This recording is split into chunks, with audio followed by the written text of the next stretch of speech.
осы жерде осы алаңда біраз нәрсеге толық түсініктеме беріп өтсем деймін. Қазіргі уақытта айтпасаң, көрсетпесең, сен кінәлі, кім жаман, сен жаман болады екен. Сондықтан айту керек екен, жазу керек екен, көрсету керек екен. Үнсіз қалмау керек. Иә. Сіз өз құқығыңызды қорғадыңыз. Сіздің кінәлі екендігін, соны ұрған екендігін дәлелдейтін ешқандай факт келтіре алмады. Сот сізді шешуге болар еді, енді өзі келіспеді ғой, не істейміз? Моральдық өтемақы небәрі 100 мың теңге тағайындады сот. Жарайды деген секілді болды, алайда шын мәнінде соттан шыға салады да тағы да прямой эфирға кіріп халыққа істің жалпы болып жатқанын бұрмалап басқа ракурспен көрсетіп отыр. Заң бойынша айтайықшы, біз ер әйел деп бөлмейміз.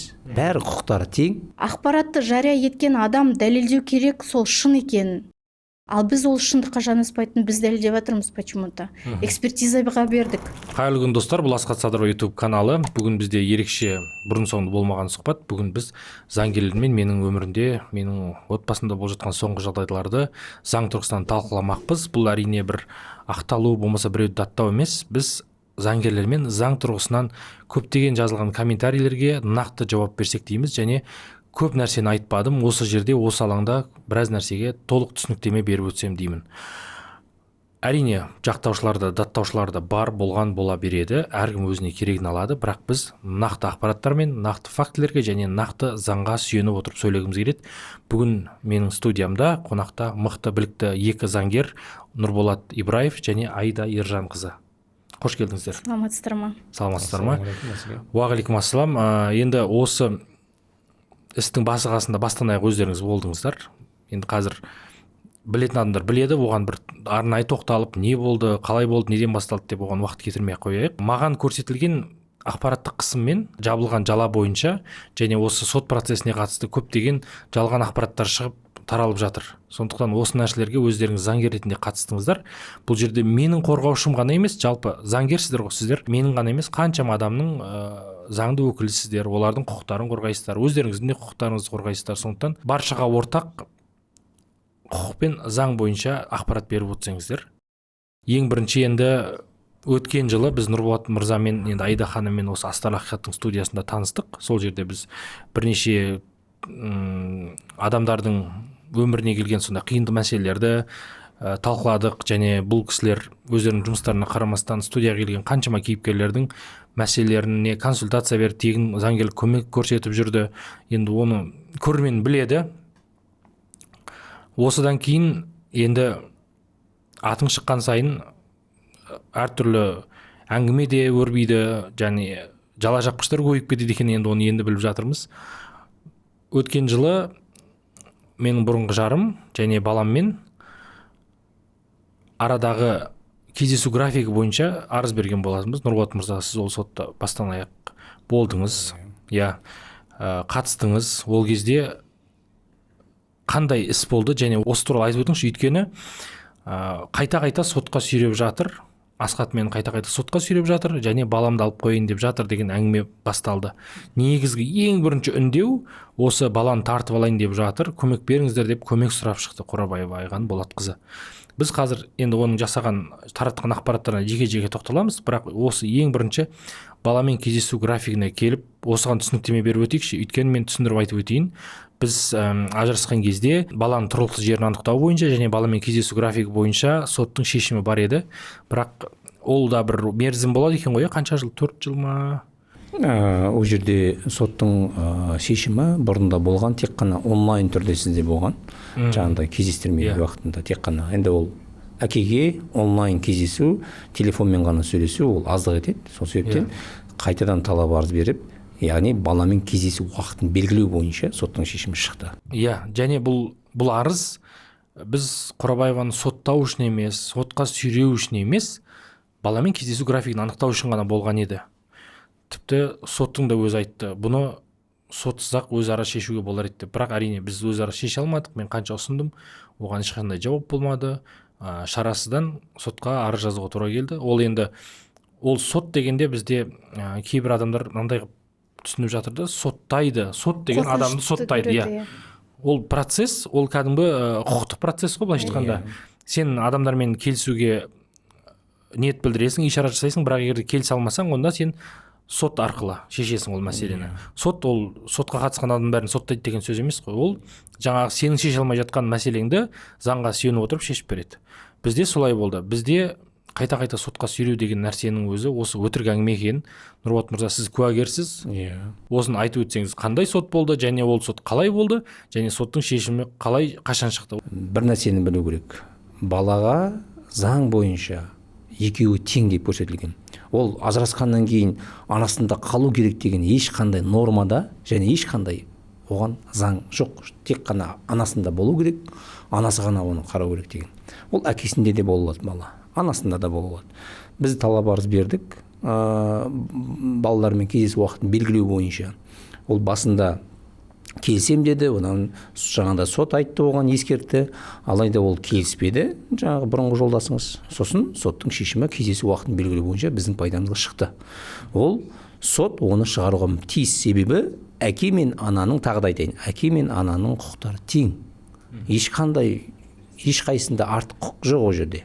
Сол себептен біз ол жерде жаңағы соттан сотқа сүйреу емес, біз сотқа өзіміздің сіздің құқығыңызды қорғау үшін, сіздің мүддеңізді сотта білдіру үшін бердік.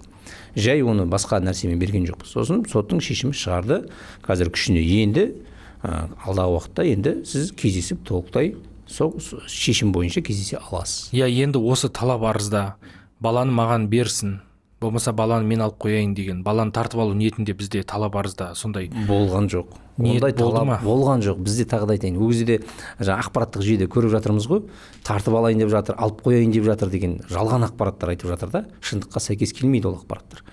Біздің бергеніміз тек қана баламен кездесу уақытын белгілеу.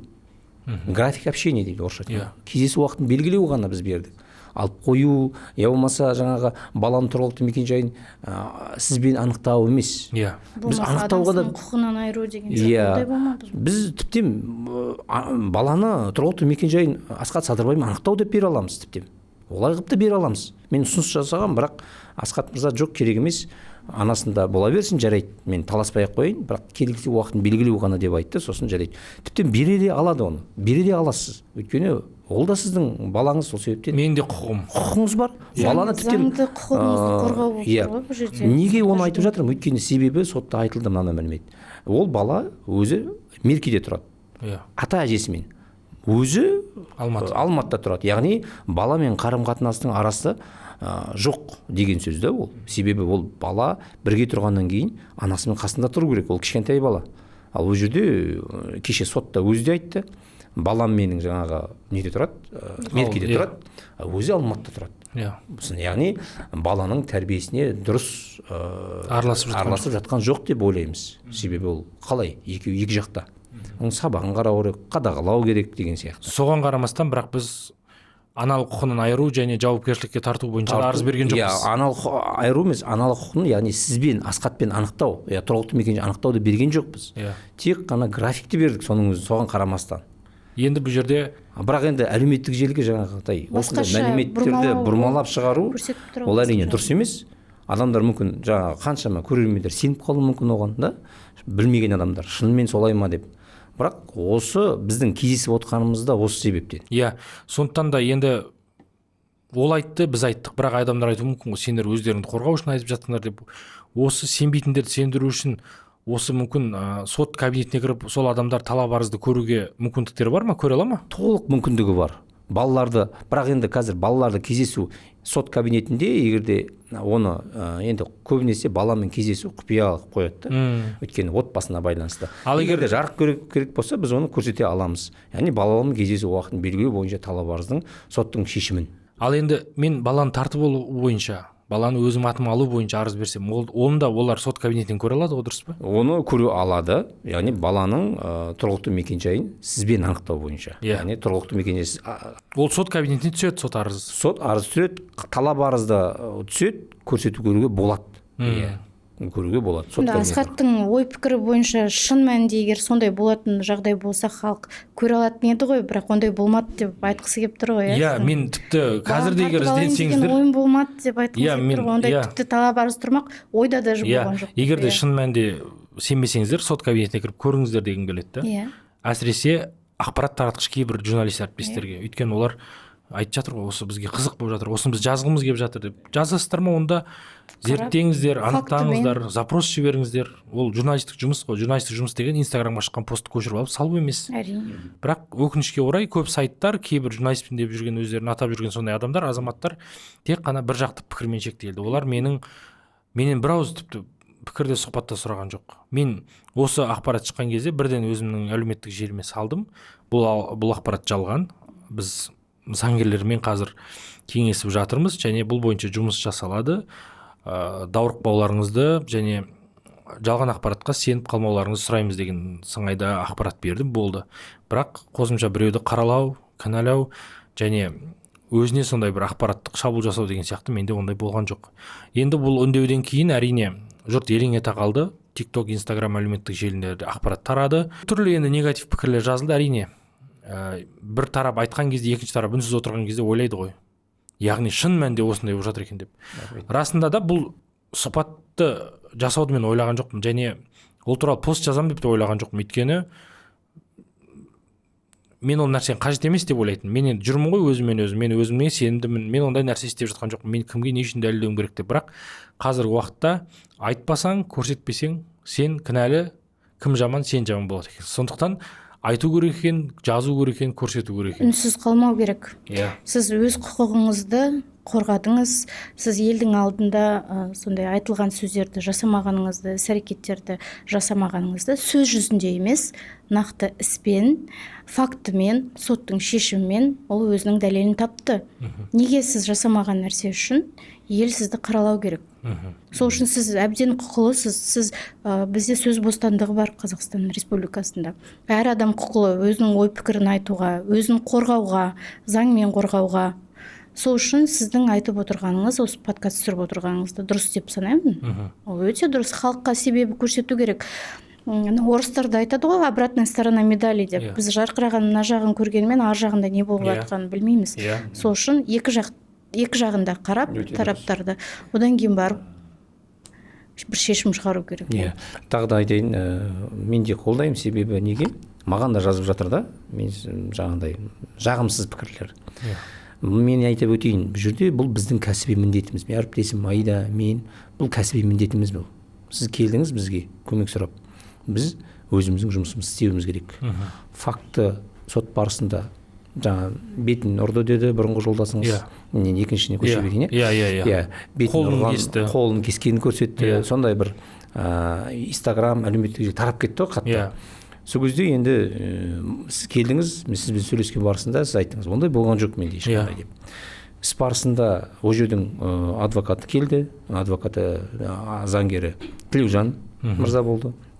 Оларда өзінше енді өзінің позициялары болды, бірақ сот барысында бірде-бір факты, яғни сіздің ұрғандығыңыз туралы хаттама, немесе соттың қаулысы, сіздің кінәлі екендігін, соны ұрған екендігін дәлелдейтін ешқандай факты келтіре алмады. Яғни бұның бәрі жалған. Қазақта айтады ғой, екі елі ауызға, төрт елі қақпақ деп. Адам, мен ойлаймын, ол адам өзін аузына еге болмағаннан кейін осындай нәрсе болды. Біз сотта дәлелдедік сізді, сіздің ондай ұрмаған екеніңізді, сіздің ондай істеге бар. Енді өзі айтады, мен отбасын сақтап қалуға деп айтады да, жаңа бұрынғы жолдасым. Бірақ 2020-да ажырастыңыздар. 2019-да болды деп отыр. 2020-дан кейін әрі қарай тағы да ажырасқаннан кейін болды ғой енді. 21 неге айтпайды? 5-6 жыл өтті. 22-ші жыл неге оны шығармайды? 23-ші жыл неге шығармайды? Яғни 25-ші жылға дейін шығармай оны, тек қана жақын арада шығарып жатыр. Енді оның өзінде ойланатын жағдайда ол. Неге оны осы уақытқа шейін шығармай жатыр? Отбасы баяғыда 2020-да ажырастыңыздар ғой. Сондықтан да мен айтарым, сіздер нақты фактыға сеніңіздер да. Енді бұл жерде айтатын бір уәжі бар, мені сотқа сүйреп, мағаның өміріме тыныштық бермей жатыр дейді.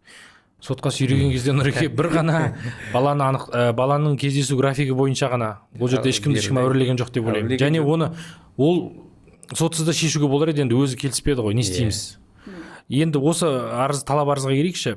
Осы жағдай ақпарат тарады, баланы тартып алайын деп жатыр, көзімнен ұрып көзімді шығарды, қолымды кесті деген сияқты сондай менің өмірімді қор қылды, анасы да өзі де абьюзер, тиран, мені камера қойып үйде қорлады деген сияқты неше түрлі негативті, жағымсыз, жалған ақпарат тарады. Осы уақытта сіз заңгер ретінде осы істі алған кезде сіз бірден талап арыз берейік дедіңіз. Бірақ біз әйел қойшы, мүмкін қоятын шығар, эмоциямен айтып жатқан шығар. Сіз тарапыңызда маған тоқтаулар болды, мен айттым, мынаны тоқтату керек деген. Бірақ сіз өзіңіз жоқ, Нұрболат, асықпайық, кішкене қоя тұрсақ деп. Бірақ қоя тұрған сайын тіптен үдей бастап кетті. Бүкіл TikTok-тың бәрінде сіз жүрсіз, жаңағыдай Instagram, жаңағы сайттардың бәрінде. Содан кейін біз осындай шешімсіз айттыңыз.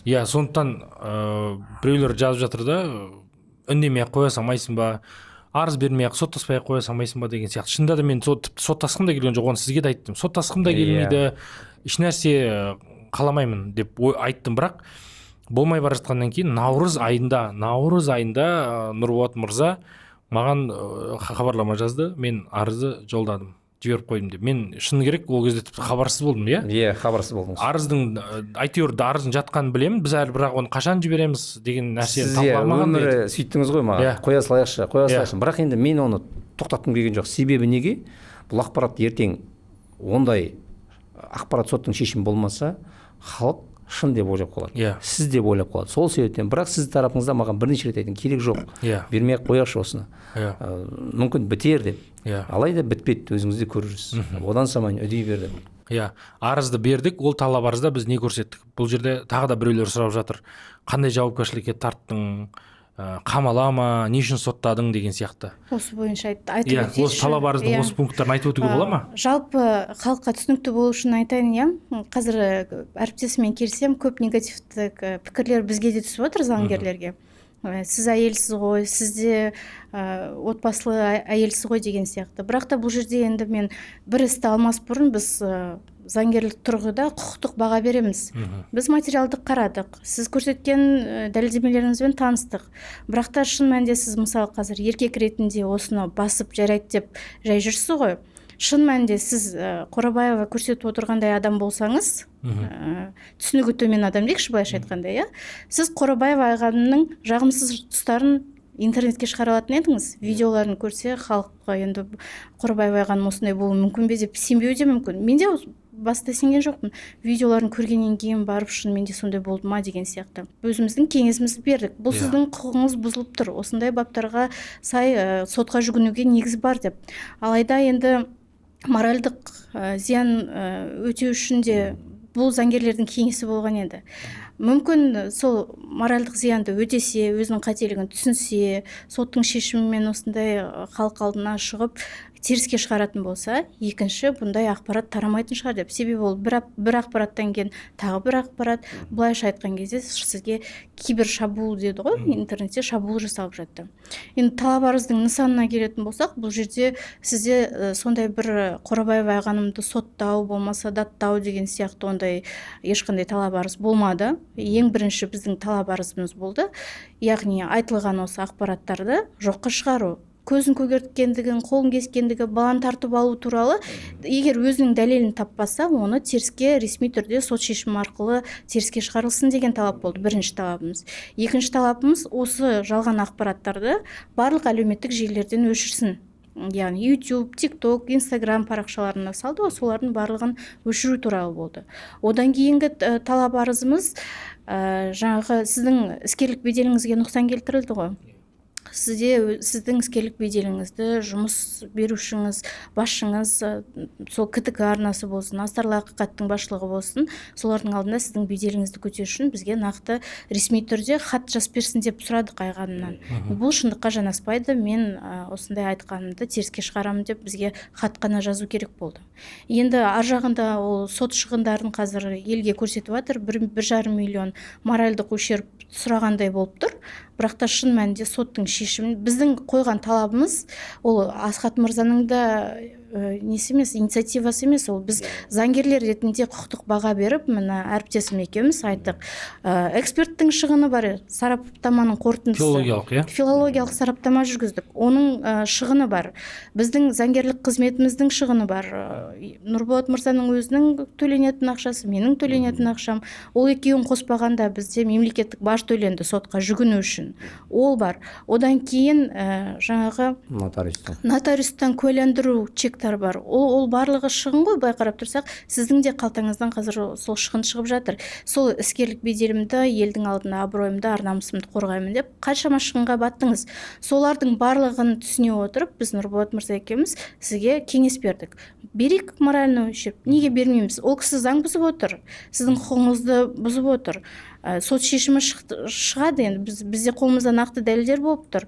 Біз сұрауға құқылымыз, өйткені сізге ол тек қана материалдық тұрғыда емес шығындарыңыз, но и моральдық тұрғыда да сіз көп күйзелісте болдыңыз. Себебі бір адамның халықтың алдынан осындай, оған қоса сіз атақты болғаннан кейін, бәріне танымал болғаннан кейін халықтан негативті пікір келу деген ол адамға психологиялық тұрғыда оңай емес. Мен өзім білемін, көріп жүрмін, Астарлыға съемкаға барғанда да қанша съемканы бізде отмена болды, өйткені Асхат мырзаның денсаулығына байланысты келесі күнге қоюға тура келіп жатты. Ол денсаулығыңыз осы негативті пікірлерден, халықтың қысым көрсетуінен содан болып жатыр деп санадым. Сол үшін сіз моральдық зиян алуға әбден құқылысыз. Шын мәнінде біздің сұраған талап арызымыз бір 2.700.000 болды. Өйткені біз 1,5 миллион моральдық ущерб төлесін деп берген едік.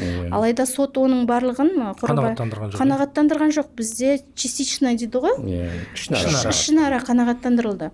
Бұл жерде сараптаманың қорытындысының бағасын төлеуге міндеттеді, бажды төлеуге міндеттеді, одан кейін заңгерлік представительский услуги. Соттың шығыны ғой былайша айтқанда. Соттың шығыны ғана.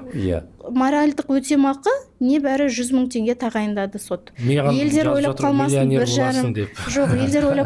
1,5 миллион емес, соттың шешімі ертең шыққаннан кейін жария етерсіз.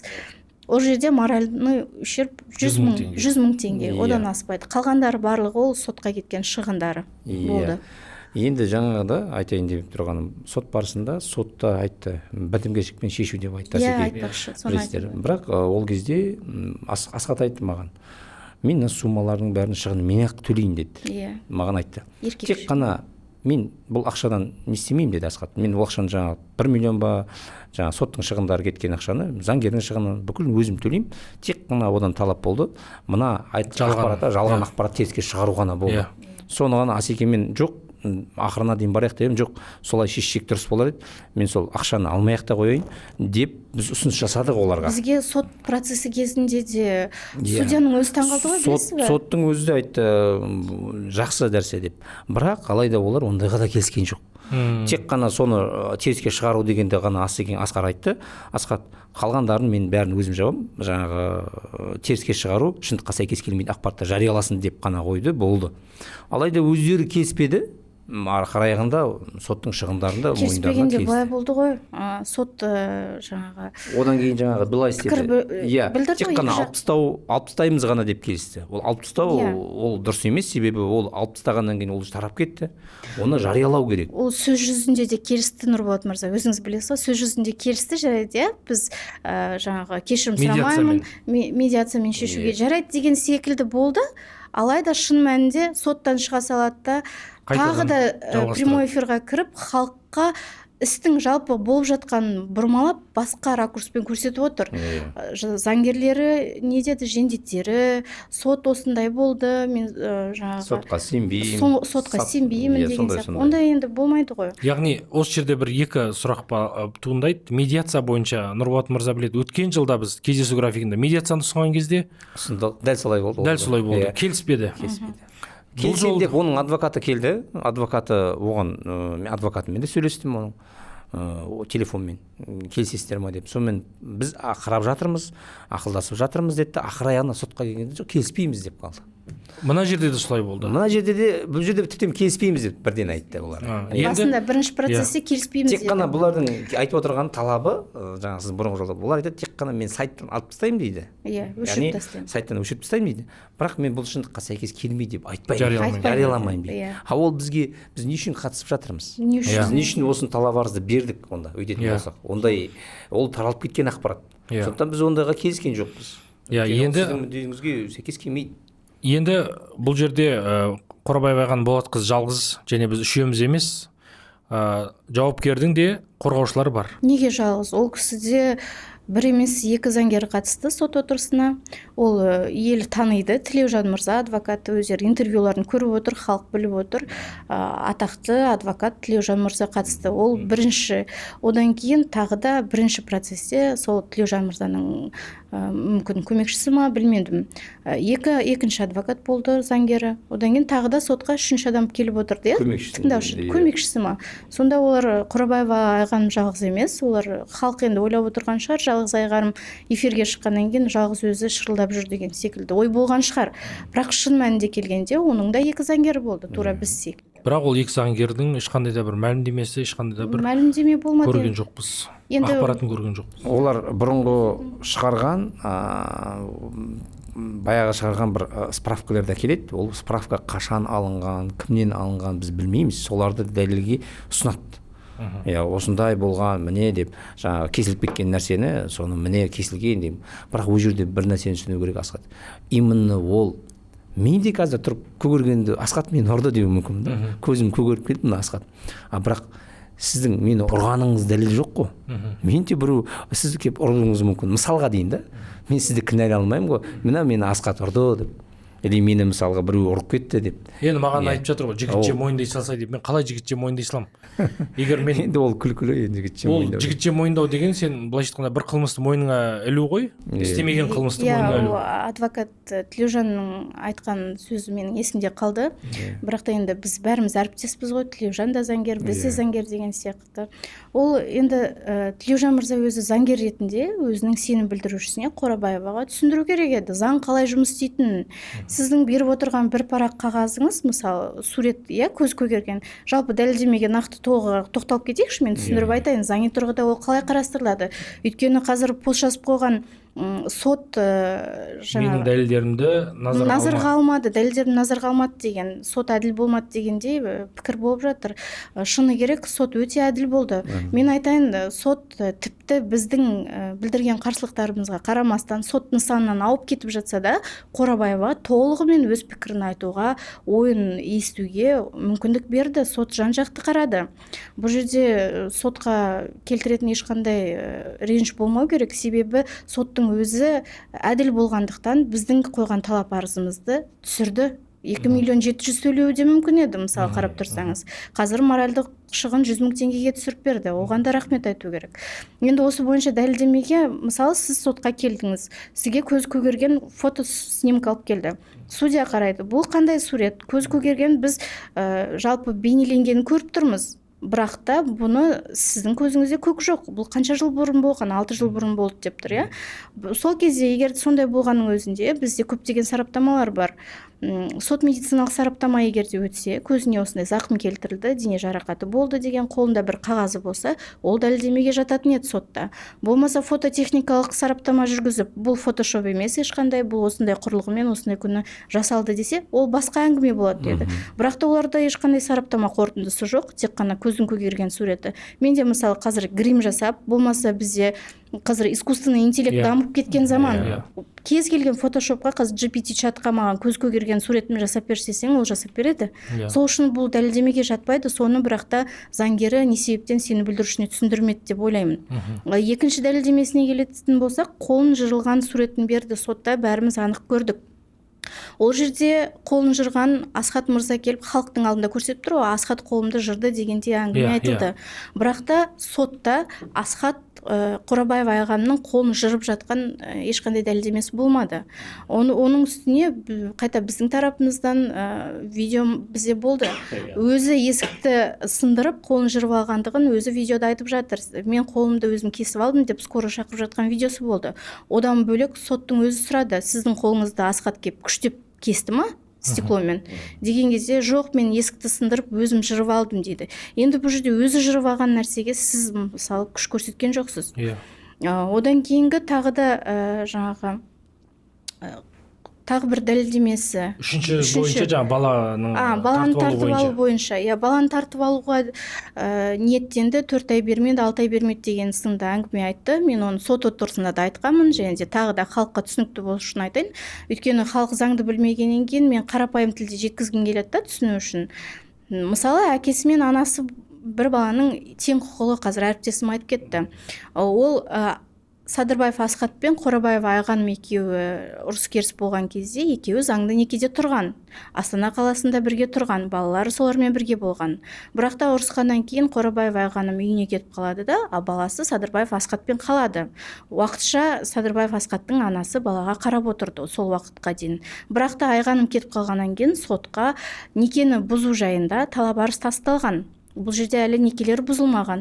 Сол себептен Садырбаев Асхат баласына әкесі ретінде баланы Астана қаласында қасында болуға әбден құқылы. Бұл жерде ешқандай құқық бұзушылық, баланы тартып алу деген орын болмаған. Бұл жерде де құқықтар тең. Баланы бермей қойды дейді. Бермей қойды. Қалай ол сонда, мен Иә, түсінбеймін. бермей қоюға ондай факті болмаған. Соттың өзі де айтты ғой, сіз неге халықты бүйтіп шатастырасыз? Халық Асхат сізден баланы тартып алайын деген жоқ қой, бұл талап арыз жоқ ондай. Тек қана графигін қою ғана талап арызы болды. Сіз неге халыққа басқаша шығарасыз деген кезде Қорабаева Айғанымның айтқан жауабы әлі есімде. Мен қорықтым дейді, баланы тартып алама деп қорыққаннан кейін солай айтуға мәжбүр болдым. Тек қана қорқу емес, қорқу болатын бір сіз бопсалап жазсаңыз, мен баланы сенен тартып аламын, осыдан көрде тұр деп хаттама келсе, хабарлама келсе, онда қорқуға болады. Асхат Садырбай мен баламды тартып алайын деп жатыр дегендей.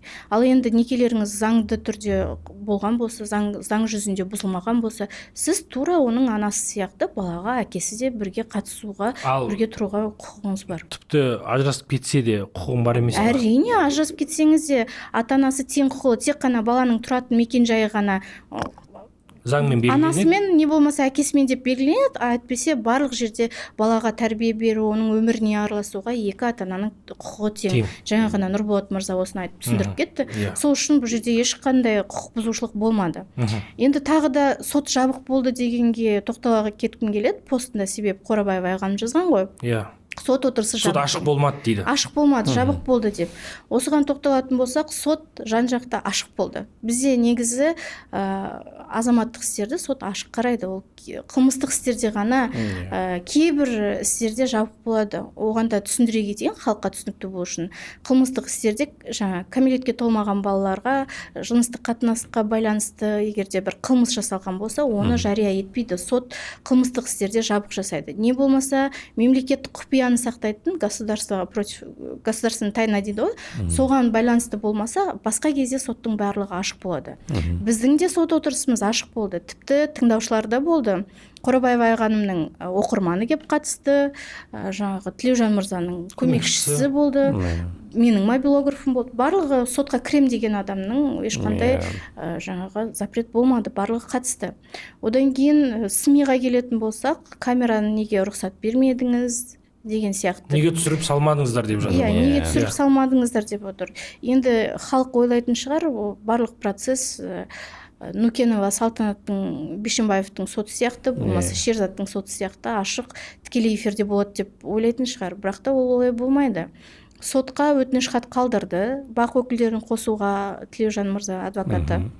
Сот оны ішінара қанағаттандырды. Себебі біздің тарапымыздан қарсылық болды, біздің бейнемізді түсірмесін, және де соттың өзі де өзінің түрін түсіруге қарсы болды. Сот рұқсат берді, алып келіңіз бақ өкілдерін, түсірсін, сотқа қатыссын СМИ, бірақ та талапкер тараптың өкілдерін бейнесін түсірмеңіз, видеоға жазбаңыз, сотты видеоға түсірмеңіз деді. Қалғаны егер СМИ келіп сіздер түсіремін десе рұқсат берді. Алайда сот отырысына, соңғы болған сот отырысына оператор алып келген, оның ешқандай куәлігі жоқ, рұқсат қағазы жоқ, өтініш хаты жоқ.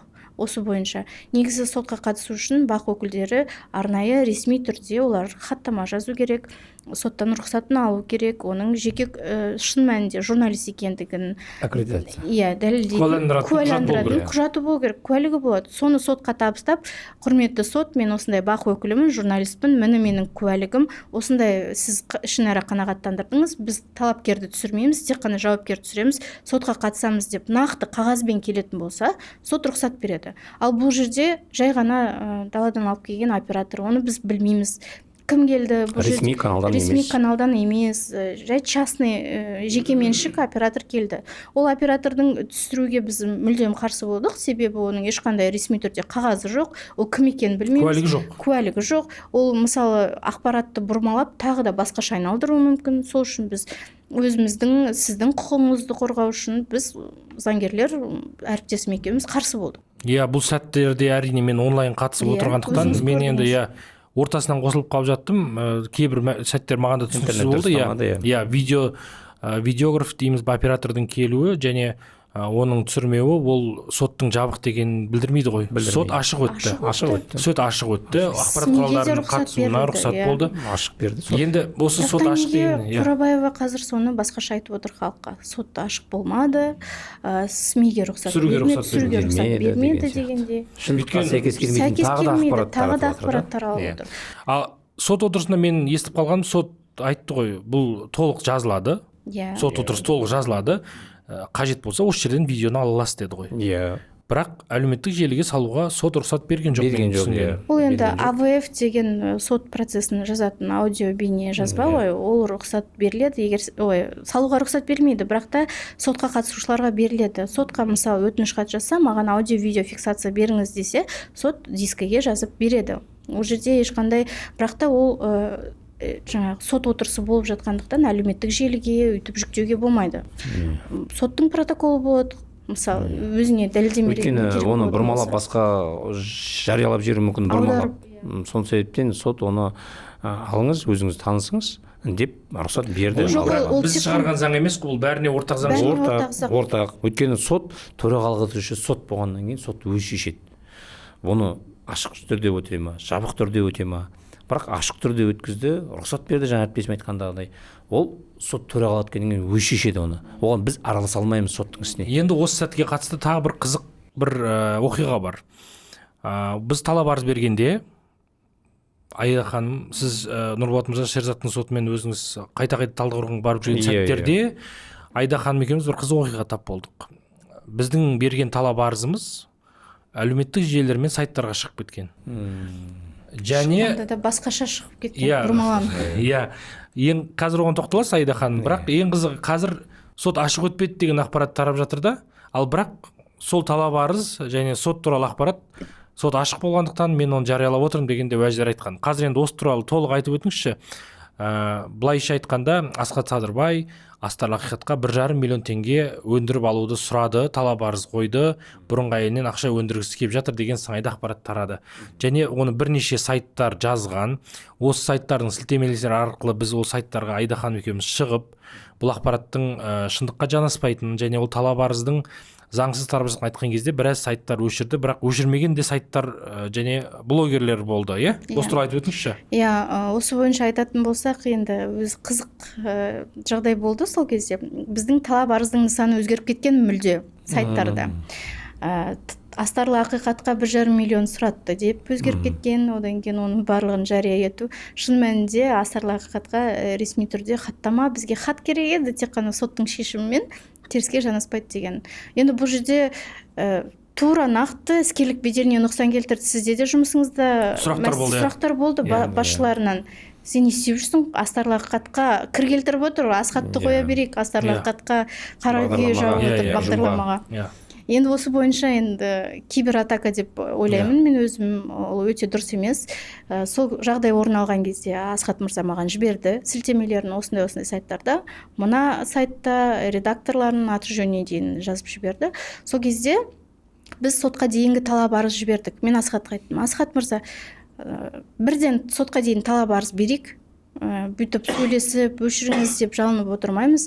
Ресми түрде заң бұзылып тұр, шындыққа жанаспайтын ақпарат шығарылып тұр. Оны бақ өкілдері де біледі. Мысалы, біз ертең сол бақ өкілдеріне, осы журналистерге сотқа берейік дедім. Содан кейін Асхат мырза, енді өзіңіз көресіз ғой, сіз заңгерсіз ғой, сіздің біліктілігіңізге сенем, ары қарай қалай істейтінін өзіңіз біліңіз деді. Жарайды дедім де, сотқа дейінгі талап арызын бердік. Заңды түсінетін журналистер бірден түсінді. Олар сөзге де келген жоқ, жатығатта да болмады, тез өшіріп тастады. Бірден қалай сотқа дейінгі талап арыз түсті, бірден өшірді. Кешіріңіз, біз мына сілтеме жасады, осы сайттан алып едік, содан біз дұрыс түсінбедік. бізге арызданбаңыздар, біз барлығын өшірдік деп өшірді. Бірақ та араларында болды, тіпті менің өзімнің жеке нөміріме жарым түнге дейін мазамдалған. Ол кісіні қалай айтсам да мен ол кісіні танымайды екенмін. Ришат дейтін есімді бір Ришат Асқарбекұлы. Иә, Ришат Асқарбекұлы есімді бір азамат хабарласты. Сол кісіге хабарласқанмын, өйткені ол кісінің Facebook парақшасында жарияланған өшіру туралы сотқа дейін талап арызды ол кісіге де ұсындым. Ол кісі соны көреді де маған деген бір білмедім жекеме шығып түннің бір уағына дейін мазамды алып қайта мына сайтқа шықты, Асхат осында шықты деп сообщение жазуын қоймады, хабарлама жазуын. Мен сосын сұрадым, сіздің мақсатыңыз не? Түннің бір уағында заңгерді мазалап отырғаныңыз? Мен қазір сіздің үстіңізден арыз жазамын, сіз менің жеке өміріме, жеке уақытымды бөліп отырсыз, түннің ортасында менің мазамды алып отырсыз дегеннен кейін барып, мен сізді черный списокқа салам, жариялаймын, блокқа қоям. Енді күтіңіздер, бұдан да үлкен пост шығарамын Фейсбукқа деп өзіме бір шабуыл жасады, шыны керек. Мен түсінбедім. Кейбір адамдарды осындай іс-әрекеттерін түсіне алмаймын да. Енді осы жерде бір айтып өтетін нәрсе, Нұрболат мырза, Айда ханым екеуміз жаңа сілтемелерде журналистерге шығамыз ғой. Енді сіз бұл ақпаратты қайдан алдыңыз? Өйткені бізге қызық болып жатыр ғой. Талап арызды кім қайдан алды? Не үшін? Енді жақсы, біздің сот жабық емес, ашық. Кез келген адам ізденсе, сұраса алуға болады. Бірақ бұрмаланған түрін қайдан алдыңыздар? Бізге қызық деп. Ең соңында келгеніміз осы қаз365 kz деген сайт. Ол сайт кімдікі екенін біздің әріптестер жақсы біледі, және ол сайттың иелерінің осы Айғаным Қорабаева Болатқызына қандай қатысы бар екенін де негізі журналистер өзі іштерінен біліп отыр. Мен қазір енді ешкімнің атын атамаймын, түсін түстемеймін, бірақ білетін адам өзі біледі. Бұл жерде де былайша айтқанда қажетсіз бір соттың процесі жүріп жатқан кезде бір не үшін қажет болғанын, бір осы қажетсіз іс-әрекеттерді мен де түсінбедім. Мүмкіндігінше қаралау, мүмкіндігінше күйе жағу. Асхат мырза, мен сізге былай айтайыншы, бұл журналистердің, кешіріңіз сөзіңіз аузыңызда, бұл журналистердің сайттар кімге тиесілі екенін білу деп атын атамай қояйын деп сіз айтып отырсыз ғой. Егер де ресми түрде, чтобы халық білсін, басқа да журналистер білсін. Егер бізге сол ақпарат керек болатын болса, бұл сайт кім деп, ол қиындық туындатпайды. Біз қазір адвокатский запрос жібереміз, министерствоға жібереміз, әр кімнің атына тіркелгенін бізге официально жазып береді. Осындай адамның атына осындай сайт тіркелген деп, сол бойынша біз ары қарай шағымданамыз. Сол үшін ол ешқандай қиындық туғызбайды, соны айтайын деп. Мен сөзіңізді бөлейін, айып етпеңіздер. Айта беріңіз, мен сізді бөліп жібердім. Жоқ, сізді мүмкін мен бөліп жіберген шығармын. Айтайын дегенім, мен енді Айғанымның былай қарап отырсам да, бұл менің ойымша бір хайп па, немесе осыны шығарудың мақсатын түсінбеймін да. Хайп немесе өзіне жаңағы оқырмандар, подписчиктер жинау ма, не себепті оны жолдап жатыр деген мен де өзімде ойладым. Мақсат не? Мақсат не ол жерде? Түсініксіз. Дәлел жоқ, дәйек жоқ. Оны жариялау да. Сондықтан да мен айтқым келеді, ол өзін жәбірленуші ретінде көрсетіп, сізді абьюзер ретінде көрсетіп, өзі жаңағы жәбірленіп жатырмын, басқа қылып жатырмын деп халыққа солай өзін жәбірленуші көрсетудің өзі мен түсінбеймін. Не үшін олай істеп жатыр ол? Мақсат не дейсіз? Мақсат не ол жерде? Қандай мақсат ол жерде? Әлде бір сіздің бірдеңе талап ету ма сізден? Осы сізден талап етті ма, ондай нәрселер болды ма? Нақты өзімнен жоқ ондай нәрсе. Нұрболат мырза, осы жерде байқадыңыз ба? Мен ерінбей комментарийларды оқып шықтым постқа. Сол жерде көп халық пікір білдіріп жатыр. Осы әйелдер адам бір өсіп кетсе, халық алдында аты шығып жатса, ажырастың ба, сол күйінде кетсеңші, нең бар ода? Біреудің өміріне араласып, 6 жыл уақыттан кейін көп посттардың ішінде пікірлер солай жазады халықтар. 6 жылдан кейін сенің мақсатың не? Өткендегі Данченконың интервьюында да берілген кезде адвокатымен үй мәселесін қозғап кетті.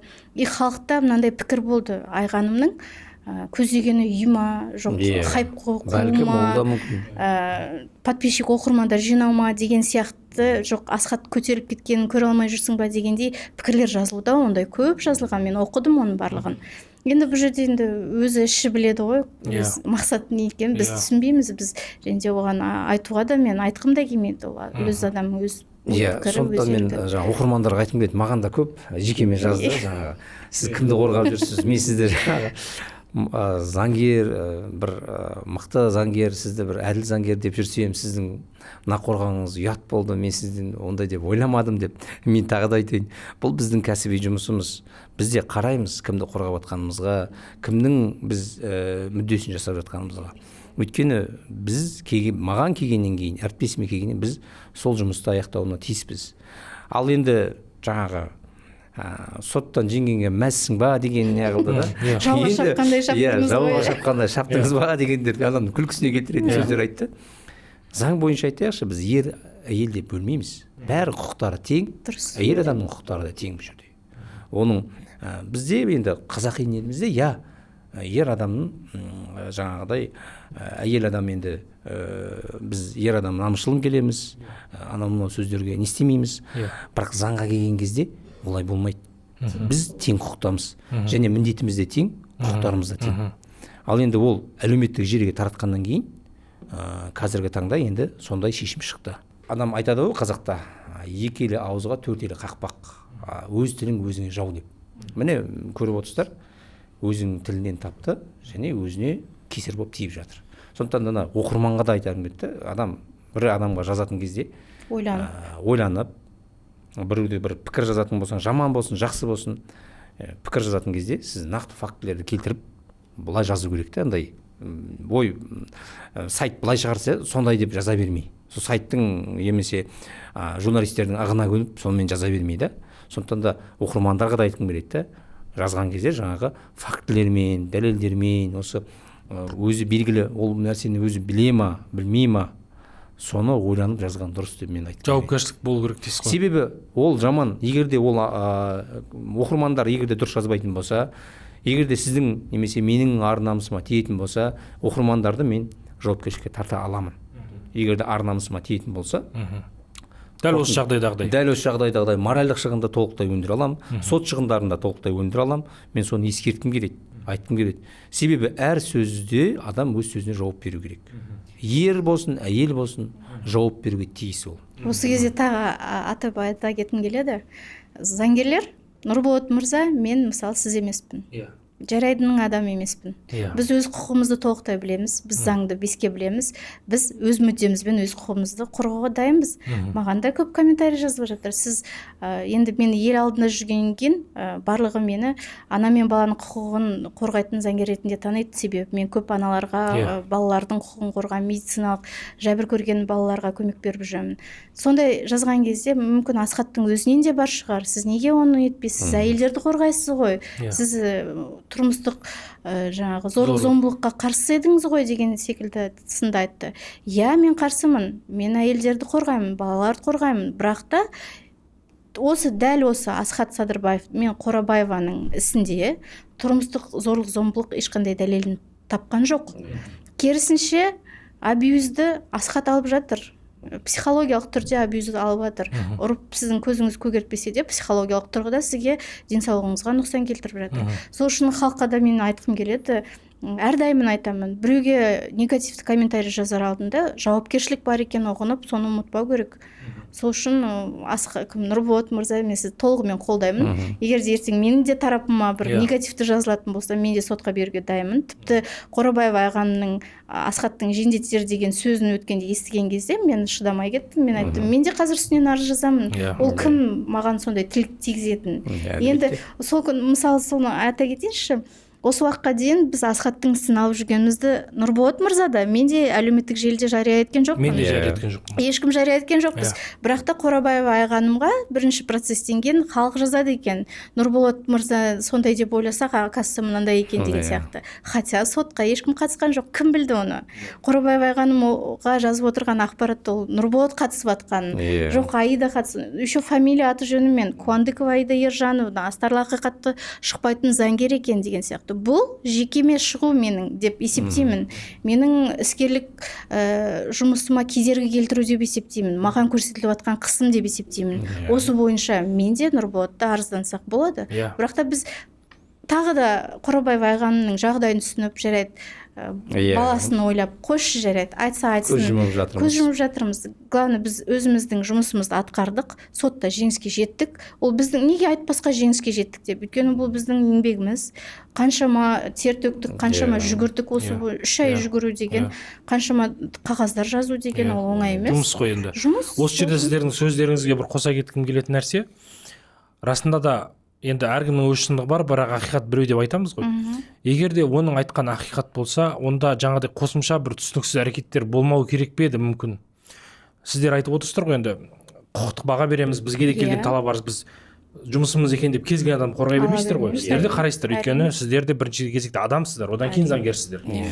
Енді қараңыздар, осы жерде осы сот барысында бір ғана бір талап арыз, сол талап арызды жоққа шығару немесе дәлелдеу деген сияқты тірлікпен біту керек еді, бірақ осы сот барысында сұхбатта шығып жатыр, видеода шығып жатыр, жаңағыдай журналистердің сайттарға шығартып бұрмалап талап арызда былай істеп жатыр, шабуыл.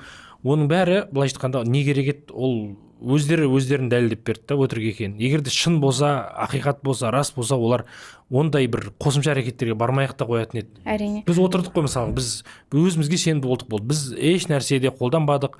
Журналистерге шығып, мынаны жариялашы, мынандай күйе жақшы, болмаса мынандай нәрсе істеші деген сияқты ондай позиция ұстанбадық. Болды, бірақ мүмкіндік болды. Сізде мүмкіндік болды, өйткені сізде бірақ сайттарда, сіз енді медиа саласында 20 жылдан астам жұмыс істеп жүрген журналист, сізде қолыңызда болды, бірақ сіз ондай жасаған жоқпыз. Және сіздер оған куәсіздер. Осы нәрсені айтып өтсек, одан кейін сотты қазіргі таңда сот дегенге сенім жоқ, осындай дегенде әңгімелер жазған комментарийлер бар. Осыған қатысты мен сіздерден мынаны сұрағым келеді. Сот дәл осы арызда қандай негізге сүйене отырып шешім шығарды? Біз жай ғана талап арыз берген жоқпыз. Біз жаңа сұрадық, дәлелдесін, және филологиялық сараптаманың нәтижесін де бердік. Онымен, ол нәтижемен жауапкер тарап келісті, солай ғой? Нұрболат мырза, осыны түсіндіріп айтып өтіңізші. Филологиялық сараптама сарапшы анықтады. Оның пікірлерінде, оның берген сұхбаттарында сіздің іскерлік беделіңізге, сонымен қатар ар намысыңызға кір келтіретін, тиетін деп берді қорытынды. Себебі ол жерде қаншама біз дискаға көшіріп бердік. Оны нотариуспен бекіттік одан кейін. Әр сайттан, сайттан берген, әртүрлі сайттан. Оны тыңдап, оның сөздерін сарапшы анықтап қорытынды берді. Ал онымен екінші тарап келісті. Келіскеннен кейін әрине сіздің ар намысыңызды, ол тек қана сіздің емес, кез келген адам ар намысын сот арқылы қорғай алады. Сонымен қатар бізде нормативтік қаулы бар. Осы ар намысқа қатысты нормативтік қаулыда көрсетілген. Егер де жариялаған тұлға өзінің сотта өзінің жариялаған ақпаратын дәлелдеуге тиіс деп көрсетілген. Ал ол сотта ондай ақпараттар дәлелдей алмады. Біз сұрақтар да қойдық, сотқа айттық. Сот та сұрады, қандай негізге сүйенеміз? Олар ешқандай дәлелдер келтіре алмады. Яғни бұның бәрі тек ауызша, заңды түрде рәсімделмеген қағазсыз жария етті. Ал енді ол сарапшы неде, яғни сарапшылар одағында тіркелген, палатасында тіркелген кәсіби сарапшы қорытындысында, яғни осының бәрі беделіне нұқсан келтіреді деген беріп отыр. Біз заң бойынша сарапшының қорытынды негізінде сот шығарып жатыр. Сарапшының қорытындысы негізінде судья болып берсе сарапшы емес ол. Судья ол нейтралка адам. Яғни ол ешкімге жақтаспайды, ешкімге бағынбайды ол. Ол фактілерге қарайды. Ол тіптен прокуратураға да бағынбайды. Сот тәуелсіз бізде заң бойынша. Сот, мынау жоғары сот, бұлар ешкімге бұл сотқа нұсқан беруге, оған енді айтуға, немесе оны там былай шығар деп айтуға құқығы жоқ заң бойынша. Ал сот сарапшы емес, сарапшының қорытындысына келді, біздің негіздерімізді келді, оның негізі ортада нейтралдық тұрғыда, яғни сот шешім шығарды. Оған ешкім де айтайын, ешкім оған тапсырма бере алмайды сотқа. Сот ол өзі тәуелсіз бізде. Конституция көрсетілген тәуелсіз сот бізде. Сараптама бойынша айта кеткім келеді, мысалы сараптама қорытындысы егер шындыққа жанаспайтын болса, шынымен берді ғой қорытынды, ар намысқа қадір кетсе. Ол даладан келе салған бір адам емес. Ол білікті маман иесі, оның жоғарғы білімі бар, оның әділет министрлігімен берілген лицензиясы бар. Мысалы сотта қарайды ғой, бұл жерде сот әділ емес деп айтуға болмайды, өйткені сот жан-жақты қарады істі. тіпті жаңағы фотоларына дейін қарады. Бұл жерде сот тәртібі бұзылды сотқа. Шыны керек, мен сол кезде сөз жарысында сотқа айтқан едім. Бұл не болып кетті өзі, заң қалай жазылған, бірақ процесс қалай болып жатыр, мен түсінбеймін. Возмущаться еттім, өйткені заңда жазылған нақты. Азаматтық кодекстің 143 бабында осы ар-намысты қадір-қасиет іскерлік беделді қорғау бойынша ақпаратты жария еткен адам дәлелдеу керек сол шын екенін. Ал біз ол шындыққа жанаспайтын біз дәлелдеп жатырмыз почему-то. Экспертизаға бердік. Жаңағы нотариуспен куәландырдық, құжаттарымыздың барлығы заңды тұрғыда алынды. Жоғарғы соттың нормативтік қаулысы 92 жылы шыққан номер 7 қаулыға біз қарсы шықтық сот процесіне, шыны керек. Соттың әділ болғаны соншалықты, сот ана тарапты тыңдады. Негізінде олар беру керек еді, расында да мен сондай абьюзер болсам, тиран болсам, сондай зиян келтірсем, экспертиза, сараптаманың бәрін солар беру керек еді ғой. Жоқ, сараптаманы екі жақ тарапты өзінің өтініш хаты бойынша жасай береді, ол міндеттемейді. Бірақ та заң міндеттейді ақпаратты айтқан адамды дәлелдеуге. Но бірақ біз ол шындыққа жанаспайды деп, еще Тілеужан мырзаның адвокатын Қорабаеваның дәлелдеңдер дейді. Өзі бірақ заңда ол дәлелдеу керек еді. Соны түсінбедім. Сотта да айттым, сіз заң нормаларын түсінбейсіз ба? Жоқ, әдейі істеліп отырған бұл іс-әрекет па деп, мен сол кезде қатты ашуыма тиді. Талап арыз нысаны бойынша қаралу керек. Нысаны бойынша қаралу керек. Бірақ енді екінші тараптар басқа нәрсені айтып кетіп жатыр бұл жерде. Бірақ біздер айтып едік, сот олардың ісіне кішкене көңіл бөліп қарады, тыңдады оны. Біз қанша айттық? Іске қатысы жоқ нәрселер айтып жатыр бізге. Бұл жаңағы біз тек талап арыздың саны бойынша айтылу керек еді. Бірақ оны судья оларға мүмкіндік беріп, оны тыңдасын, тыңдап, яғни бұл не деген сөз? Яғни бұл оларға, яғни объективті қарайын деген сөз.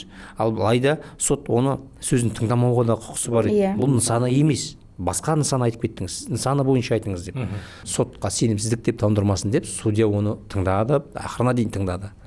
Сондықтан да соттың негізсіз болды, жаңағы сот сатылып кетті, немесе тағы да бірдеңе деген сөздер ол шындыққа сәйкес келмейді. Енді қазіргі таңда, тағы бір сөз айтсаңшы осы сот бойынша. Жалпы олардың құқықтары болды ғой. Сотқа сенімсіздік білдірмейді екен.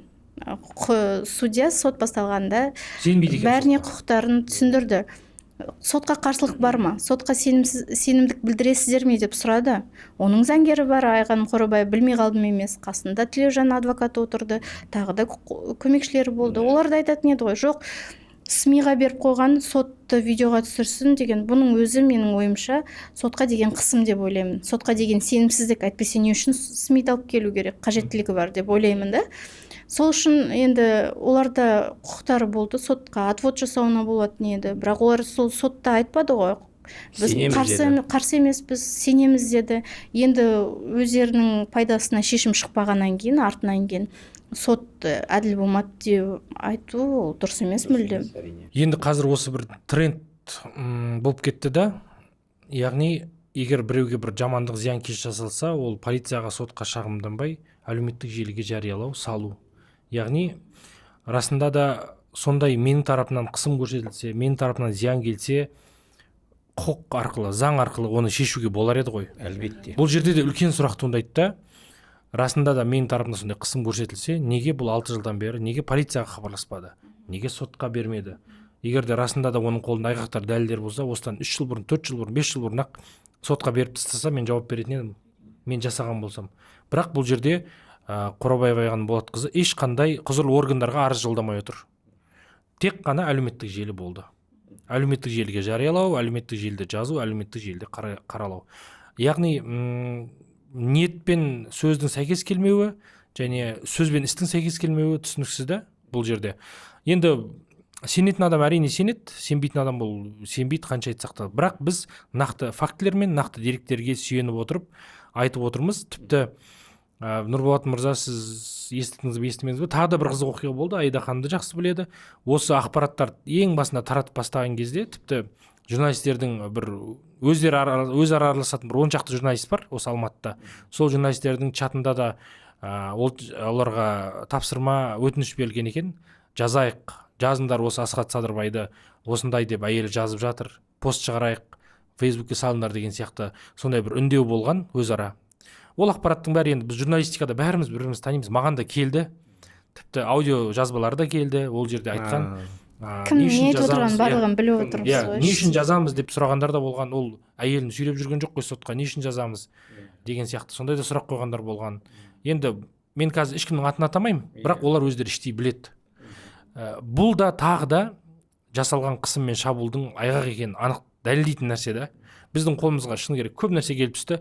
Біз одан контент жасайтын болсақ, шок контент жасайтын болсақ, шоу жасайтын болсақ, біз баяғыда жасап тастар едік. Сізде мүмкіндіктер бар. Иә, ол өте қызық болар еді негізі. Көп мүмкіндіктер бар сізде негізі. Бірақ мүмкіндіктер бар, иә. Мен Асеке, Асхат, сіз енді айтып отырмын ғой, 20 жылда сіздің бүкіл Қазақстан бойынша, не Алматы, бүкіл Қазақстан бойынша сіздің таныстарыңыз жеткілікті, сайт болсын, канал болсын, басқаша сізде мүмкіндіктер болды. Бірақ оны жасағымызда келмейді. Неге десеңіз, бәрі айтып жатыр, ортада бала бар кезде соттасып өйстіп не керек деп. Расында да дұрыс айтады.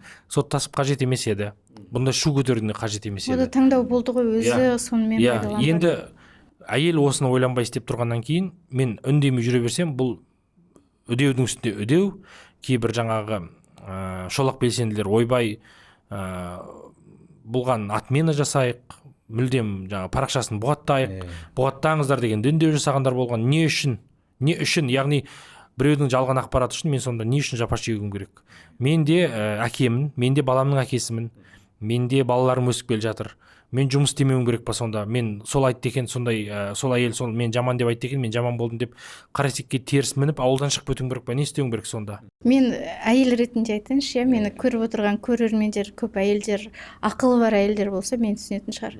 Мен Қорабаева ағаның орнында болсам, әйел ретінде тіпті отбасымыз ажырасып кетсін, бірақ та мен бұрынғы күйеуіммен дос болып қалатын едім, себебі ортамызда бала бар, баланың болашағы бар, баланың психикасы бар. Ертең мен бұрынғы күйеуіммен ырың-дырың қырылып осылай сотта жүретін болсам, балама психикасына нұқсан келмей ма? Келеді.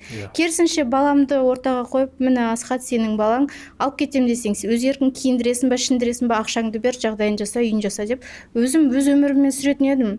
Өзім білім алатын едім, өзім жұмыс істейтін едім, өзімнің хоббиіммен айналысатын едім. Бақытты өмір сүретін едім, ешқандай проблема жоқ. Күйеуің жоқ отырған, мысалы, саған қадағалап, қадағалап, қайда кеттің, қашан келесің демейді, мысалы. Ақылды әйелдер сондай болу керек еді. Өте дұрыс айтасыз. Тіпті Нұрболат мырза, есіңізде ғой, баламен кездесу графигі соты болған кезде сот таң қалды, бізге айтты. Бізге әдетте әйелдер балаларын әкелеріне көрсете алмай, яғни көрсін деп арыз береді. Іздемейді әкелер. Сіздер керісінше баламды көрейінші деп арыз беріп отырсыздар дейді да бізге. Бұл қалай дейді? Иә, кетіп қалып жататын, ажырасқаннан кейін мүлдем балаларына келмейтін әкелер бар. Іздеп оны сотпен, сот орындаушысымен розысқа беріп, бірақ таба алады.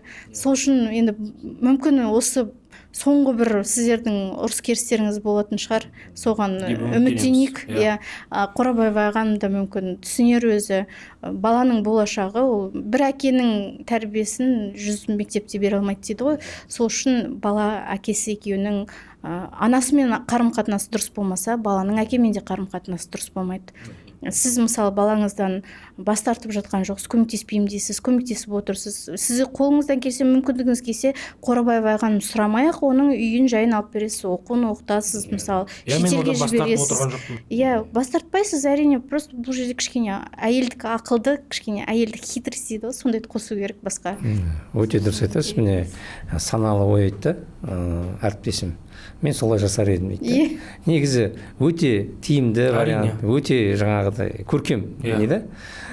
Бұл енді ол осындай нәрсені жасамай, керісінше сізбен соттасу, былай қарағанда ол қаралау, не өтті, нәтиже не болды, нәтиже не шықты, нәтиже ештеңе болған жоқ ол тарапынан. Жариялады, ақыр аяғында соттың шешімі шықты, оның бәрі жалған болып шықты, нәтиже ештеңе жеткен жоқ. Енді қайттан бұрмалап. Тіптен сіз оған жаңағыдай жағдай дедіңіз, сіз енді бұндайдан кейін енді әрине кез келген адам ол өзінің ойынан қайтып қалуы мүмкін. Үй алып берем деген, басқа да жағдай жасаймын деген ойынан қайтып, өйткені қанша халықтың көзінше сізді масқаралау, әрине кез келген психологтың аузы жесе де қан, жемесе де қан деп, мысалы, сен жақсылық жасасаң да, жасамасаң да сен жаман әке деп айтып отқаннан кейін қандай әке боласың? Одан кейін ол қалай ер адам, осыдан кейін қалай ол мотивация алады, қалай жасағысы келеді, қалай ол оған үй алып береді, қалай оған жағдайын жасайды. Себебі осындай жағдайға масқаралағаннан кейін ол кез келген адам ондай нәрсені жасағысы келмейді. кез келген әке солай жасайды. Иә, дұрыс айтады Нұрболат мырза. Еркек пен әйелдің психологиясы екі түрлі ғой. Еркекке ой кетші десең ренжіп қалады, болды. Әйелге сөйтіп ой кетші деп ертеңде жаным келші десең әйел жібиді мысалы. Сол сияқты ғой, мысалы сіздің де өзіңіздің мінезіңіз бар, өзіңіздің ішіңізде ренжісіңіз болуы мүмкін.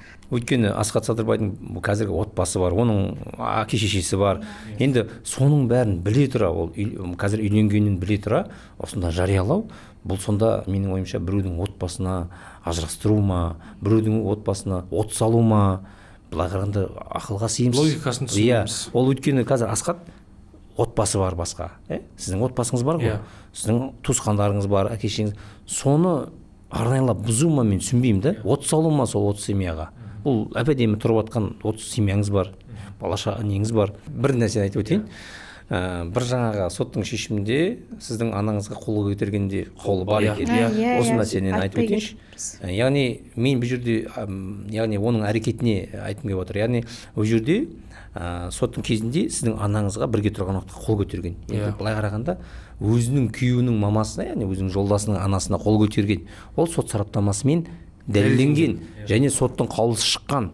Алайда ескіру, кінәлі деп танылған. Оны, яғни айғанымды соттың қаулысын, бірақ алайда денсаулығына зиян келтіру бойынша сот сараптамасы бар сіздің анаңызға. Және оған апелляция да бермейді. Әйел басымен сіздің анаңызға қол көтеру. Былай қарағанда ол өзінің тұрып жатқан жарының мамасын ұру деген енді білмеймін мен қалай екендігін ше. Енді айтамын сөз жоқ.